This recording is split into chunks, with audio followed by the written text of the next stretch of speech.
Yes, brothers and sisters, welcome to Divine Pro channel. This is a channel that gives you understanding of the truth from the word in the Bible and in all the written scriptures, which is the book of life, which is the book that guides us. So we have Bible in different versions. Here is a King James version. We have other versions in different writings. So this afternoon, I welcome you to this discussion. First, we are going to look one of the lessons. This is one of the book that was used in 2022. It is one of the lesson book of the Seventh-day Adventists, which have the title Future Hope. It is a book that is a life-changing book, a book that will guide you and you will understand some other questions that we normally ask ourselves. Here are some of the answers. First, today, and this very afternoon, we are going to discuss lesson 3, which have a heading or the headlines is understanding human nature. Today we are going to talk about human nature. First, let us read from the Bible, the book of Genesis, chapter 2 and verse 7. Genesis chapter 2 and verse 7 says like this: And the Lord God formed man out of the dust of the ground, and breathed into his nostril the breath of life, and man became a living soul. In other version it says, a man became a living being. So that is what Genesis 2 verse 7 is telling us. Now there is a question. There is a tension between God's words and Satan's words. Remember that in Genesis 2:16, God told our ancestors, Adam and Eve, that if you eat the forbidden fruit, you shall die. But the devil says, you will certainly not die. Now, that is when we read Genesis 2 and 16. And the Satan counterfeit promise, you certainly will not die. That is Genesis 3 and verse 4. It was not restricted to the Garden of Eden, and it has echoed throughout history. We know that when God created man and a woman, he put them into the Garden of Eden, whereby they were to take care of all the creatures that God has created, every living thing and non-living. It was in the hands of man. But when man sinned, God chased them from the Garden of Eden. Now let's look. Many people today try to harmonize the words of Satan with the words of God. For them, the warning, you shall die, refers only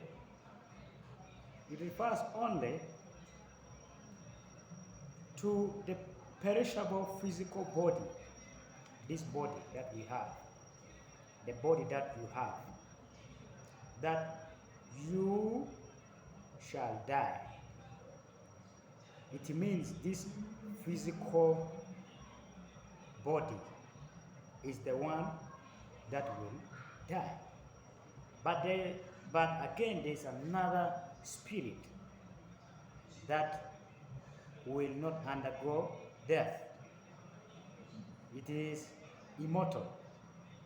But we know that man was created out of the dust, and the breath of life was breathed into his nostril, and man became a living soul or a living being. So if you get it clearly from there, Genesis 2:7 is trying to answer some of the questions that there are only two things that man was created out of. One, from the dust of the ground.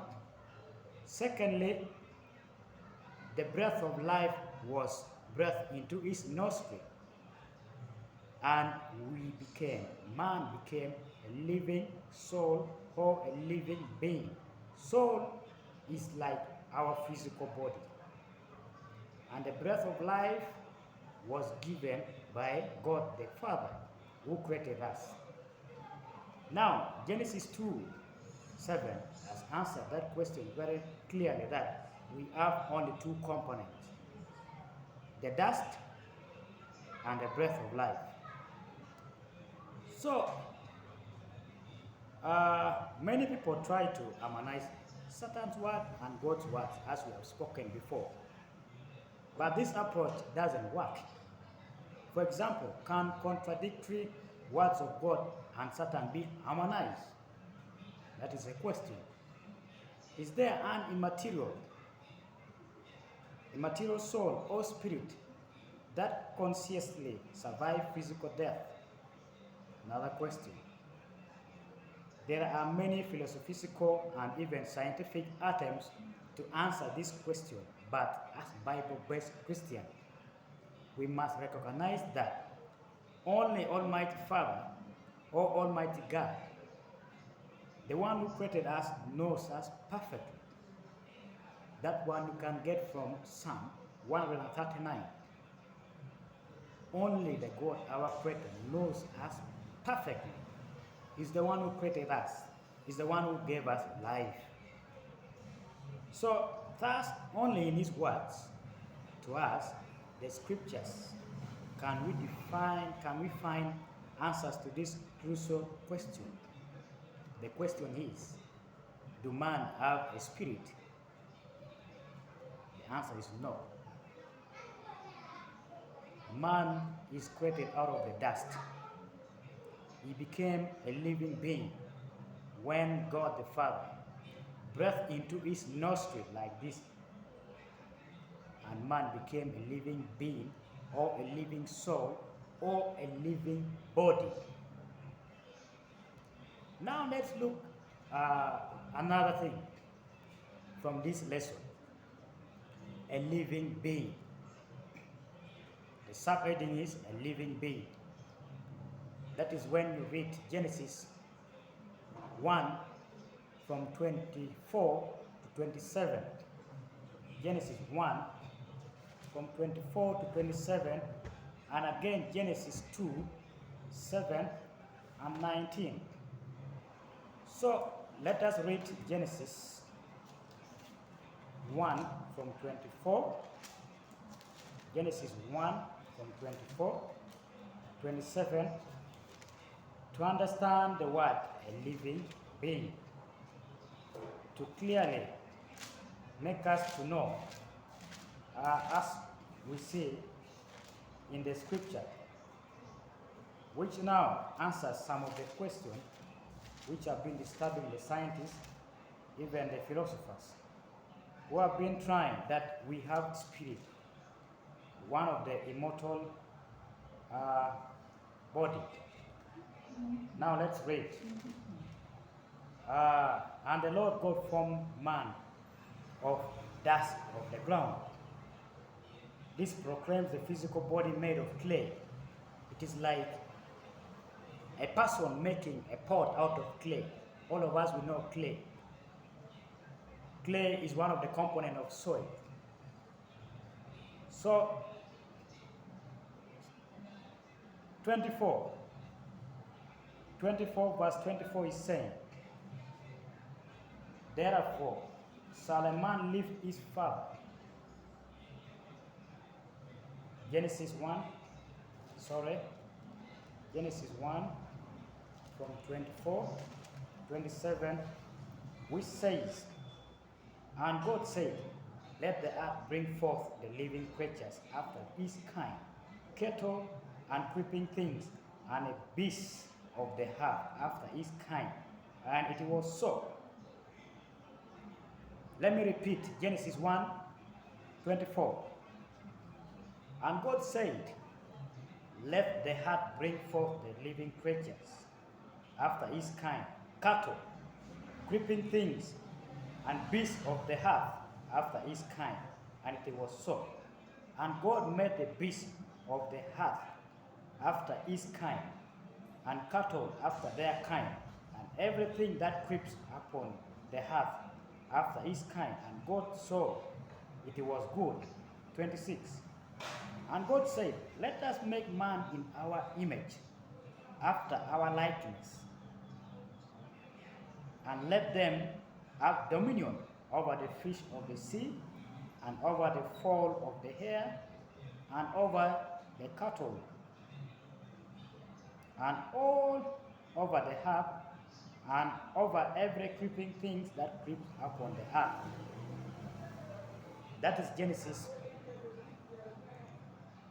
1 from 24 to 27. Genesis 2 and 7, we have read before that man was formed out of the dust of the ground. Now, brothers and sisters, we are trying to pick some information from here, very important. Man was created in the likeness of God. The Genesis account declares that on the 6th day of creation week, the Lord God brought to life land animals and the first human beings, a couple, as we have read in Genesis 1:24 to 27. We are told that he formed out of the ground all the wild animals and all the birds in the sky. That is Genesis 2:19. He also formed a man from the dust of the ground. Although both animals and man alike were made from the ground, the formation of the man was distinct from that of animals in two ways. One, God shaped the man physically and then breathed into his nostril the breath of life.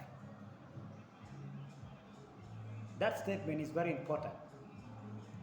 God shaped man. God shaped the man physically. We were both shaped, and then breathed into his nostril the breath of life. He was a physical entity before becoming a living one. Second, God created humanity as both male and female in the very image and likeness of Godhead. We have read from Genesis 1:24 to 27. Genesis 2:7 explained that the infusion of the breath of life into the physical body of Adam transformed him into a living being. Or literally, a living soul. It means that each of us does not have a soul that can exist apart from the body. Let's understand that statement very clearly. It is saying, it means that each of us, me and you, my brother, my sister who is out there, does not have a soul that can exist apart from the body. Rather, each one of us is a living being or a living soul. They claim that his soul is a conscious entity that can exist separate from the human body is a pagan, not biblical idea. Understanding the true nature of humanity prevents us from accepting the popular notions of an immaterial soul and all the dangerous errors built upon that belief. We are now getting to know that both the soul and the body is one thing, just having different languages, different words, but it means the same thing. This our physical body here We have our eyes, we have our nose, we have our ear, the head, the arms, the physical body. When God first created man, the man was not living until he breathed into the breath of life into his nostril and became a living being. Man became a living soul.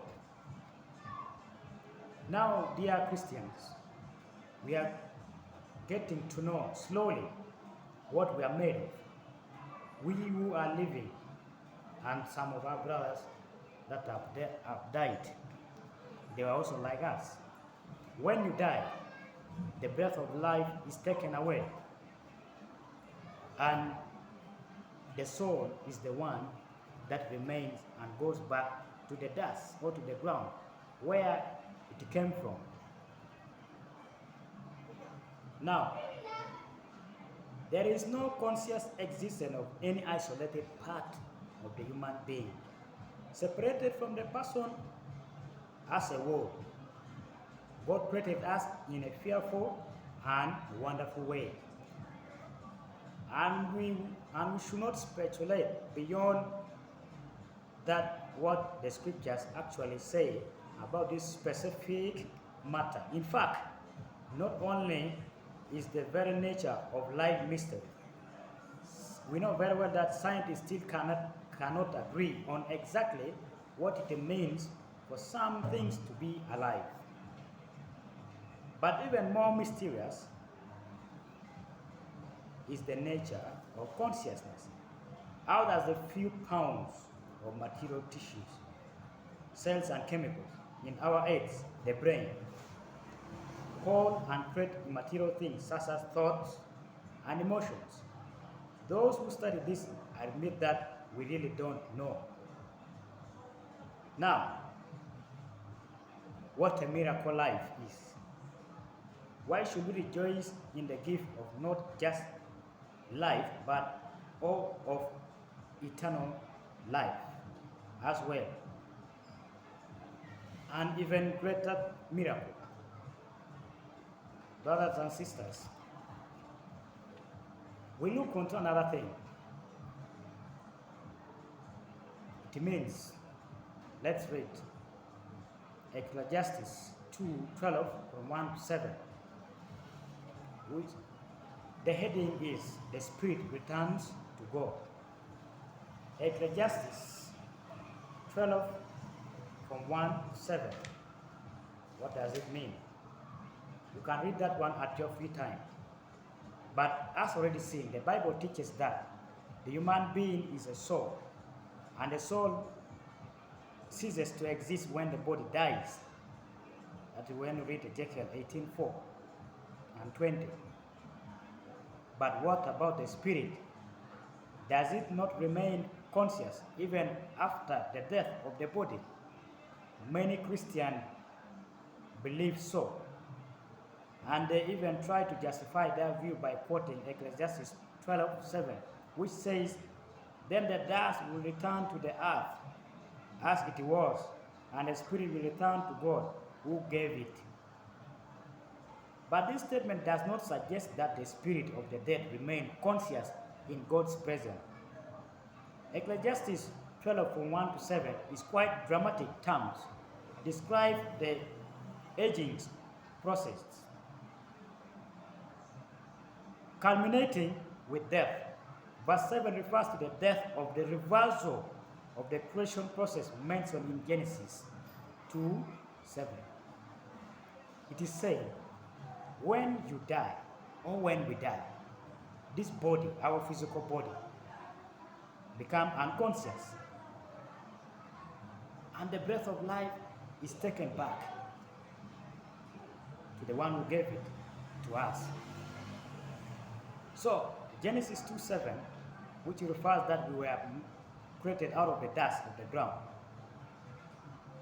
So the breath of life that God breathed into the nostril of Adam, and that he also provided to all other human beings, returns to God. Or in other words, simply stops flowing into and through them. we should keep in mind that Ecclesiastes 12:7 describes the dying process of all human beings and does not without distinguishing between the righteous and the wicked. If alleged spirits of all who die survive as conscious entities in the presence of God, then are the spirits of the wicked with God? That is the question. Are the spirits of the wicked with God? The idea is not in harmony with the overall teachings of the scriptures, because the same dying process happens both to human beings and to animals. That is when you read Ecclesiastes 3:19 and 20. Death is nothing else than ceasing to exist a living beings. As stated by the psalmist, you hide your face, they are troubled. You take away their breath, they die and return to their dust. That's when you read Psalm 104, verse 29. Brothers and sisters, we have known that today the Bible-based Christian will answer someone who is saying the body is made of spirit. The body is made of immaterial part, which is immortal, that remain conscious after this physical body are perished. So now, as we continue, let's put into our mind that we are made of only two aspects, two material.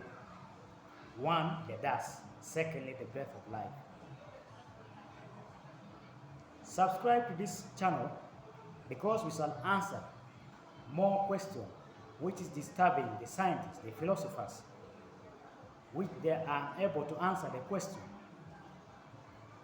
Thank you so much for listening. May God bless you as we continue with other programs. Thank you.